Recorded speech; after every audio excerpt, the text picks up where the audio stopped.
Dateline Edition, July 8, 1947. The Army Air Forces has announced that a flying disc has been found and is now in the possession of the Army. Hello, and welcome to all of you paranormal truth seekers. My name is Chris Foust, and I am the Simuologist.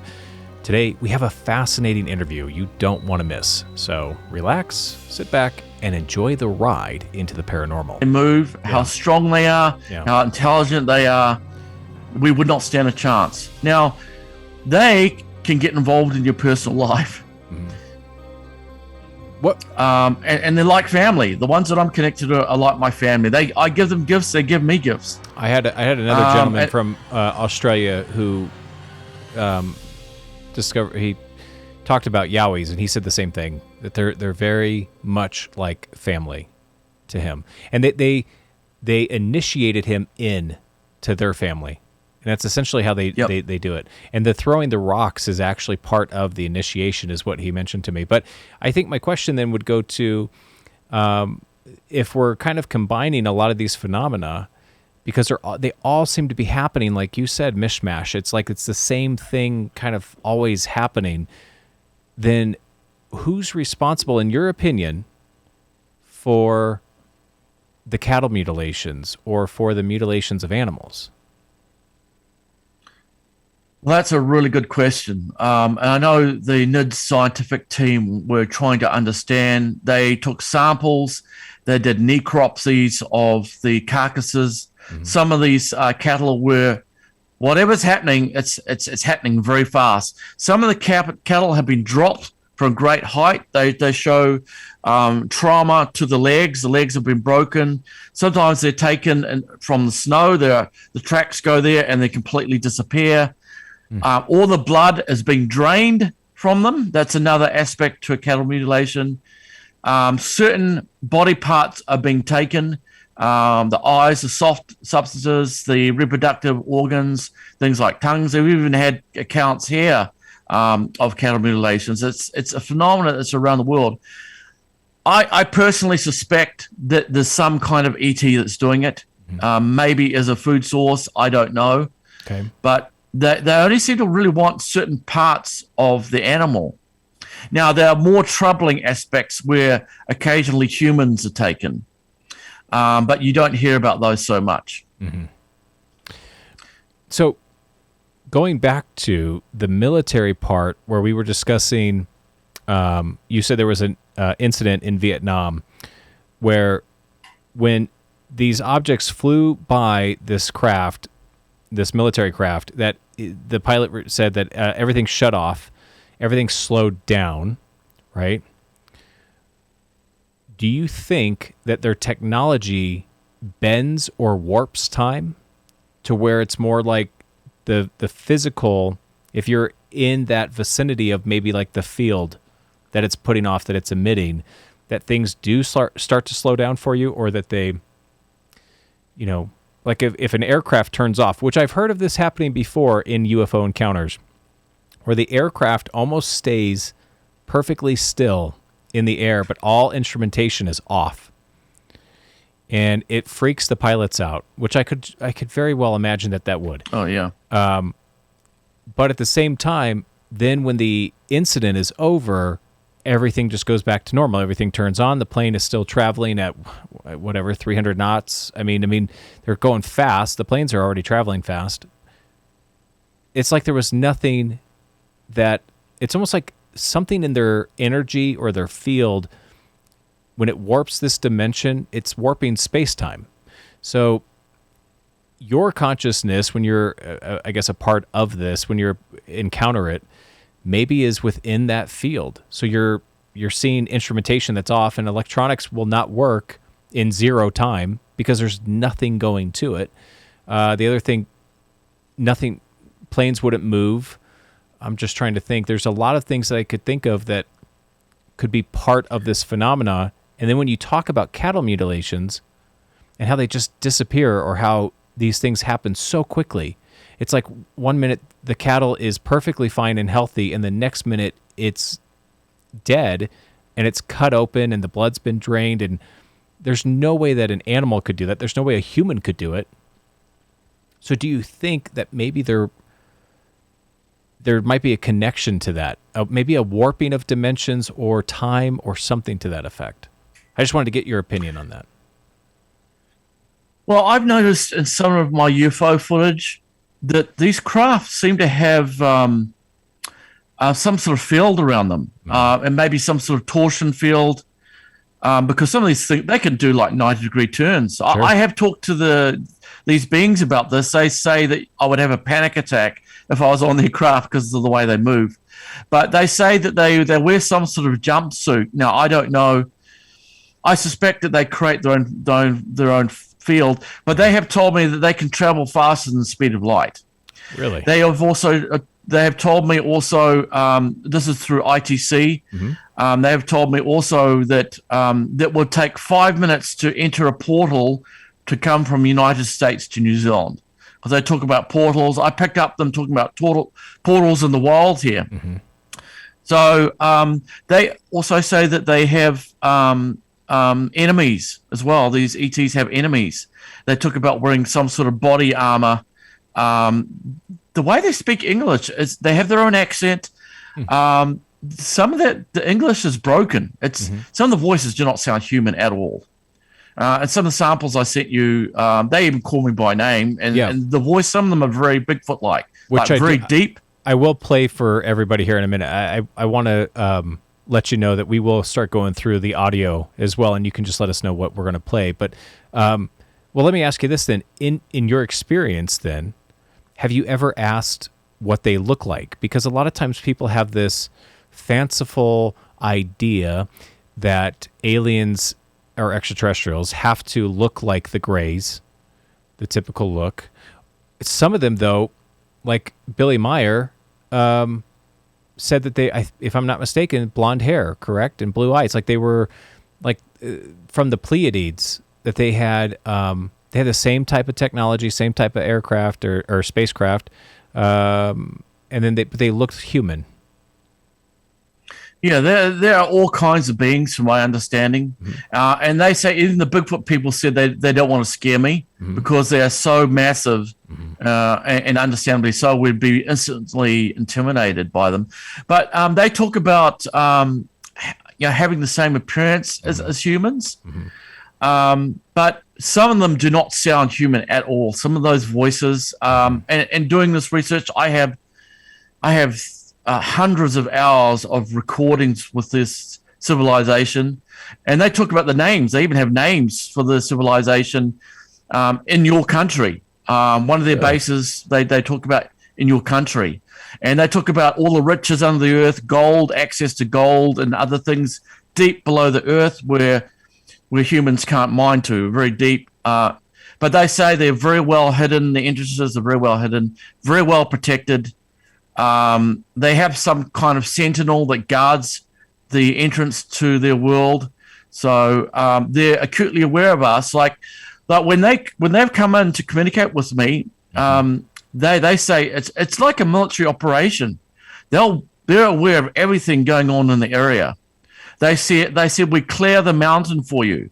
They come in there, they're watching everything. Now I have to be very careful what I say because I don't want the SAS smashing down my door because, Bob Lazar talked about Element 115, and then the feds raided his office after that. So, but they do talk about technology, and I'm not going to say too much, but they have talked about technology to me, and but there are different beings. Yes, there are different beings. Yeah, different beings, and so do they have different forms of technology, or do you think it's all the same form? Well, a lot of the crafts seem very austere. Like they don't seem to have like our cars they don't have a lot of the beautiful designs to artistic designs. A lot of their crafts seem to be quite austere. In early 2013, before I went to Skinwalker Ranch, I had an close encounter with a craft. I was actually prospecting in the southern Nevada desert. Had all my metal detector gear in a remote. I got this strange feeling to pull the car over immediately to go to this area. I thought, okay, well, maybe this is just my notion. The craft that I saw as I went out there, it looked like an oblong silver Mercury Tic Tac vertical. It had no wings, no propellers, completely silent. I think it was probably about midday, and it flew through the mountains. I heard gunfire right before it went through the mountains, and then it flew right through, and it landed in these foothills. Now, this area has a lot of quartz crystal in the ground. It's has quite a mining history. Two very strange individuals approached my parked car right by the highway there. In this area, they're seemingly identically dressed, tall, thin. They were wearing coveralls, like their head coverings covered, the material covered their necks, light tan colored, tall, thin individuals. They did not look American. They approached my parked car. I was making my way back to my car. I was actually freaked out that I saw what I saw. And then there's them. It was like a episode out of the X-Files. And that's actually what launched me into ufology, going to Skinwalker Ranch, and then all this other stuff that's happened. That's really interesting. Do you think that they were... We have, obviously, everybody's heard of the Men in Black. In your opinion, do you think that could have been who you encountered? Because they tend to be the same style of what you just described. Well, I think some of them live amongst us. After seeing what I saw, I think there's some that live amongst us, some that can pass for human. Yeah. They actually did drive a vehicle out. I think it was a Jeep Cherokee. Okay. They drove and headed towards Nelson, Nevada, towards the small town that's out there. Okay. So I think they're amongst us. Some of them can pass for human. And then again, there's the Bigfoots. Obviously, there's no way they can walk amongst us. And just to get back to your point on the Bigfoots, where they mentioned to you that they won't reveal themselves to you because you'd be too terrified, essentially. That was the same comment that I had from the gentleman in Australia with the Yowies. They said the same thing to him. And I find that fascinating that there is a coincidence there. That maybe the reason why they keep themselves hidden is because, I mean, maybe our culture would be completely just paranoid and terrified of them. Well, I think maybe they're preparing me. There was an attempt to take me on a craft. I actually recorded it on my audio. Yeah. So I don't know if they put you in some sort of status, but I was basically called to go out on a certain day, and I actually have it recorded. Meet here Friday. They told me of the day to go out there. They talk about there's a craft, go to it. My Mike's picked up all this stuff that was going on around me. They called me by name. They said, we couldn't kill you, Mark. Okay. They're trying to reassure me. However, I don't remember craft. However, my Mike's picked up a change in the environmental sounds. Like all of a sudden, the sound of the water by the creek and the animal sounds subdued for a moment. So I don't know what was going on. Now, I want to know. I want to see them face to face. I want to take that chance. Yeah, I'm sure I'm going to be really intimidated, but I want to know. I have to know. I mean, all the stuff that's happened to me, I need to know. Yeah. And they even gifted me what I suspect was a pig. I left all this fruit for them one time, and when I came back, there was this wild pig lying there with his back ripped open, with the flesh exposed, right by where I left fruit for them. Really? That same area, I picked up the Bigfoot calls. I picked up Mark Elsa likes you. I mean, they call me by name. These same names are the same names that I'm getting through electronics as well. So I'm getting bleed through from the electronic world, ITC world, to the real world in the wild.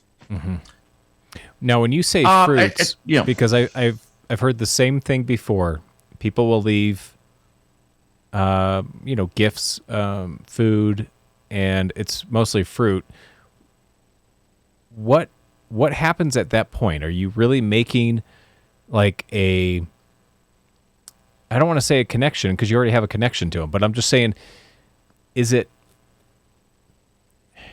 they see it as like an offering to then welcome you in? And then do they do the same thing like with the pig as a way of trying to merge you into their culture? Is that like a gift kind of that they see it as? And if that's the case, then what I'm trying to get at is other people who are listening, if they feel like that phenomenon is on their property, should they do the same thing in order to try to entice these entities? Well, I say for people to go with their feelings. Okay. Like if you go to a certain part, in the world, if you feel like I'm not supposed to be here, go with your feelings on that. But, there is a natural fear aspect to the unknown too, which is just a knee-jerk reaction really too. So I think once you get over that hump of fear, like, oh, I could be ripped to pieces, I could be, totally taken out, and it doesn't matter if you're armed or not. They could take you out very quickly, any of us. Doesn't matter if we're military or whatever. But you can have... Basically, I found out that they wanted a friendship with me. I actually picked up all their singing. They were singing to me. Really? I got all their... I got disembodied voices saying, Mark, Bigfoot singing to you. I recorded hours of these voices reverberating, very deep voices reverberating from the mountains. I also talked to a park ranger who's had similar to me. He's been followed home. He's had stones thrown at him. I actually interviewed him for my documentary. I've talked to hunters. I've talked to a lot of different people, some skeptics. And like me, many of them had no idea that this stuff could happen out in the wild. Mm-hmm. This is very fascinating. It makes me wonder if there is a way that the research you're doing will one day kind of open up the floodgates of everything.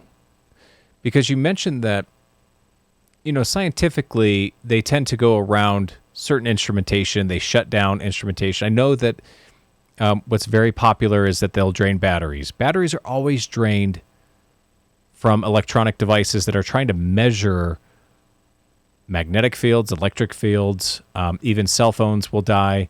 Have you had anything like that happen to you?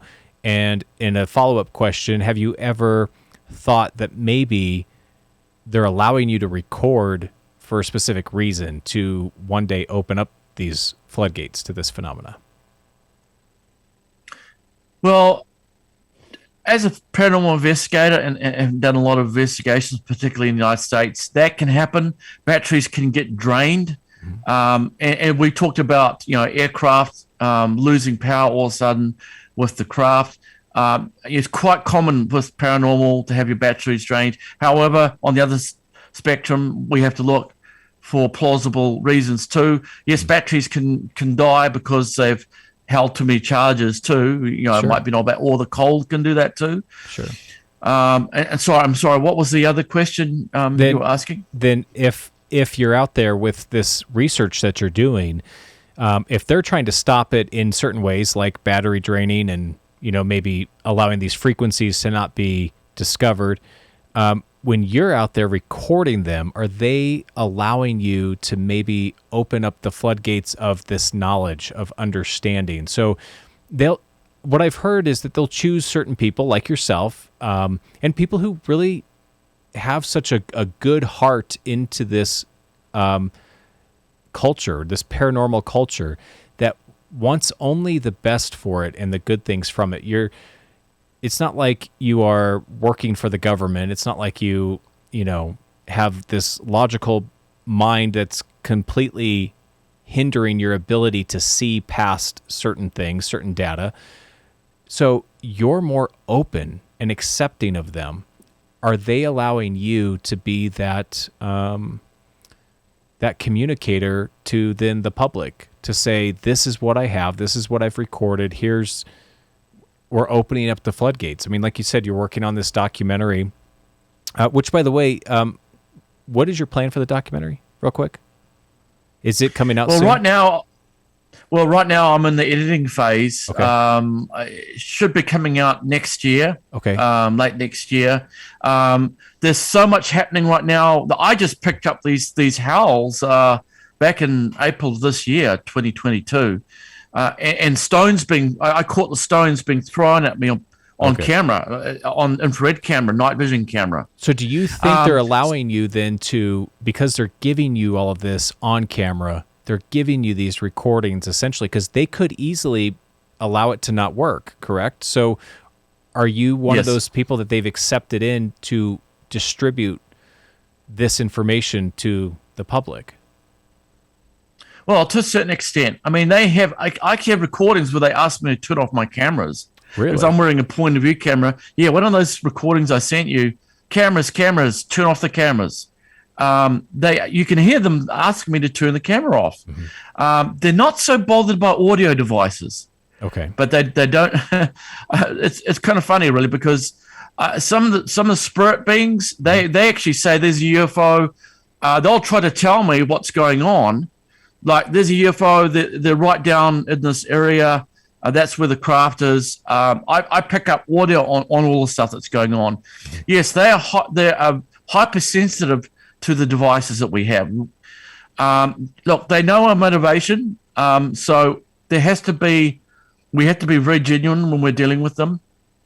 Like, if we've got really bad, ugly plans, like, I want to steal this technology to weaponize it. Sure. They'll know. They'll know what that is. They know what we do with nuclear weapons. They know, humans. They war amongst themselves, according to what they've told me. So, I've been seeking permission to take a camera on a craft, and I want to film inside their world. Mm-hmm. They told me to get a book on the stars as well. Really? Yeah, they've talked about space. And they've talked a bit about they've talked a little bit about places that you can't Google up. Mm-hmm. So this is not paranoia. This is not something that's coming through the radio. This is coming from some kind of intelligence that knows my personal details, calls me by name, including my last name. I'm over that threshold of belief. Right. I've had just so many experiences that it's just amazing, and I really, I feel like Fox Mulder. I want to know the truth. Yeah, no, I understand where you're coming from, and I'm the same way, and that's why, tonight we're going out and we're going to be in the middle of the national forest. It's the only private property, 40 acres, dead set in the middle of, I think it's something like 200,000 acres of national forest, something like that. It's something massive. It's just in the dead middle of it. And there have been, it's also has a lot of quartz crystal in the ground. I've actually picked up these crystalline rocks from the property before when I've been out there. And I've heard things that I thought were bear, but there's no bear tracks. But I've heard things. So I'll hear when I've been out there in the daytime, maybe like a huffing sound, or like it sounds like a big animal. But I don't know if it's like a frequency, somebody trying to communicate, or if it's just an animal that's walking by, because that could be. I have to think logically about everything when I'm out there. Because if we don't think logically, we can skew the data. And there's always going to be data that shows it was just a bear, it was just elk or deer. But then there's this other data. If you accept that, then there's other data that then becomes unidentified. And that's what we're trying to do. We're trying to figure this out. And so I think one of the things that when you go out and do this, is that something that other people can also try to do, is to try to listen? Is that what they should be doing, maybe, is the question? Yes. I study metaphysics as well, meditation. So I recommend, it's hard when you've got a lot of equipment because that's distracting. But you can go there and just ask them, speak to them like they can hear you. And I know that people might think, well, he's just, giving suggestive thoughts and all that. But take a good microphone with you and record. Now, a lot of people don't go thoroughly over their audio. If they're in a Bigfoot area, they could be giving you messages. Now, they like to mimic people. Like they'll they like to mimic human words. I mean, our words. I think they're near human. I think they're related to us, but they could be communicating with you. They could be right next to you in another realm dimension, and you might hear a wood knock right next to you. You might hear some strange noise, a stone clack. Mm-hmm. Like they like to hit stones together as well. Okay. To get your attention. The footsteps. They can follow you and stop when you stop. I've heard that a lot. I think some of the juveniles, I think they like to have a bit of a laugh. I mean, they're like us. Mm-hmm. They have a bit of a laugh with the humans, because it's fun for them to kind of watch us, and and the young ones, they like to copy what we do. Like they try to make their own little house out in the middle of the wild. Mm-hmm. They'll get a bottle and they'll put it up. One time I found an area where there was all like 30 to 40 cinder blocks. Now, cinder blocks are bloody heavy. Mm-hmm. Out in an area where there's no public tracks, a machete-only area. Mm-hmm. I came back the next time, all those blocks except for one had got moved. This is the area where I get all the footprints, all the interaction. How the heck did they move these cinder blocks out of this area? Mm-hmm. This is a very hard area to get in and out of. You'd have to use like a helicopter. I mean, logically, why would you leave one cinder block and you take away, 30? And I mean, why? Why do that? And see, they do a lot of things like that, Mm-hmm. So going a different direction really quick here, because something crossed my mind that I wanted to ask you. You had mentioned portals, and they use portals, and the other gentleman from Australia mentioned the same thing about the Yowies, and that they mark the spots where the portals are, so that way they also know. But it led me to this new topic of discussion, which I just recently have heard about, which is called a space fence or a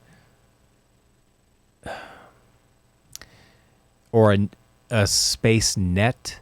There's these things that are supposedly around the Earth they're not the same as grid lines or ley lines that are part of the energy of the Earth, but it's something that's in space, or at least in the higher atmosphere, that is this layered, like, geographical pattern. It's like it's just parallel lines going in one direction, parallel lines going in the other direction. They create this grid map in the sky, essentially.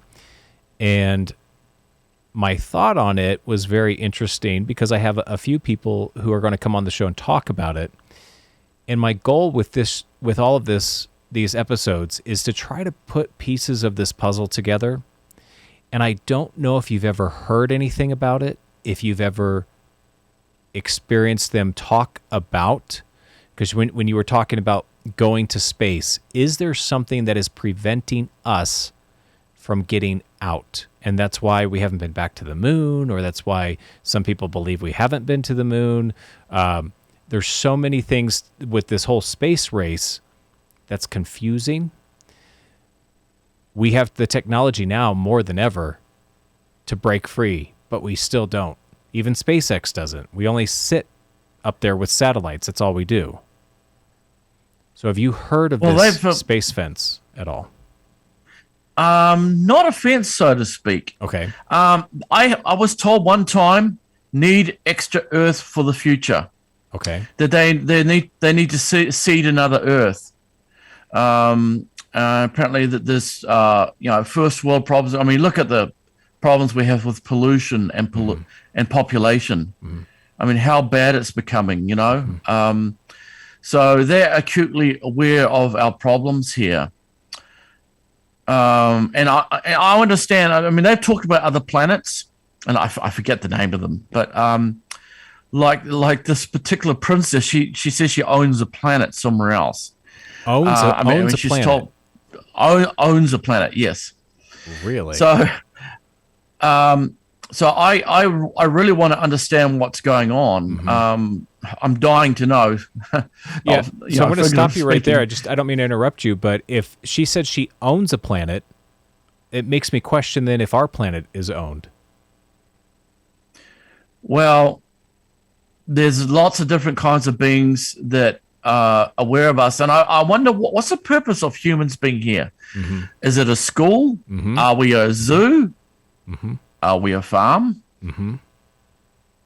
Now, Or something else? However, in your encounters, they've always said that they wouldn't harm you, right? Well, not them, but they said there are things out there that they have enemies. Okay. I mean, I've gotten threats through the spirit box. I mean, I've also had stuff coming from the astral as well. I had to really learn about what's called psychic self-defense. I've seen people get possessed. I've seen what spirits can do on both ends of the spectrum. Do you think that we're maybe a protected entity in a way? Not necessarily maybe in the physical, but maybe also in the spiritual. Do you think that there is protection that's put onto this reality for us in order to kind of help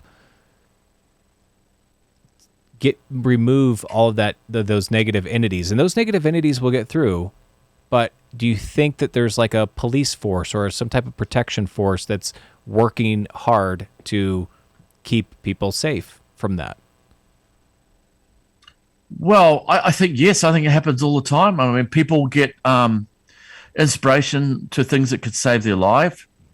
Things happen with people who have passed on, and I've had many things myself, including messages from people who have passed on. So I think, yes, that we do get protection that comes through. I think that perhaps we have an allotted time in this world, and then we're gone.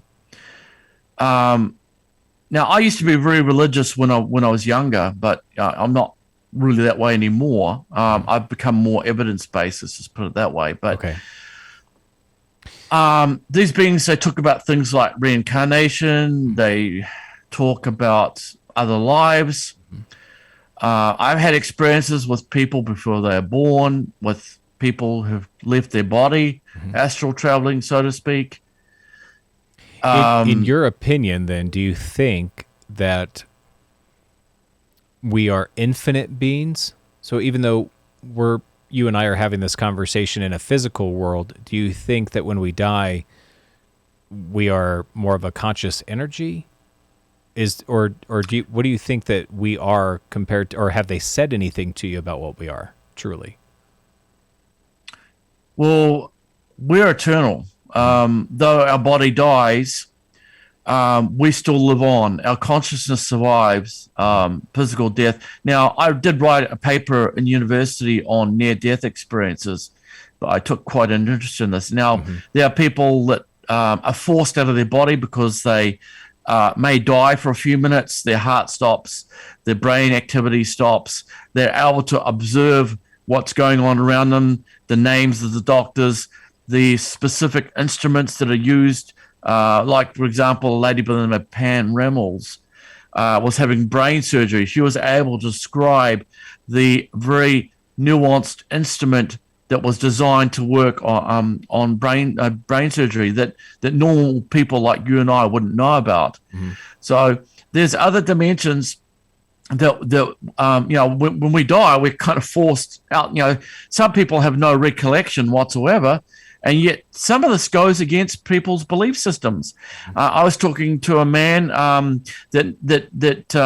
he died and was revived, but he said it went against his religion. Now, he was Jehovah's Witness, and he was asking himself, well, how am I still existing? There's my body, but how am I observing my body? I'm not supposed to exist because certain passages in the Bible says this and that. Right. And this is what my religion teaches me, but it goes against my programming.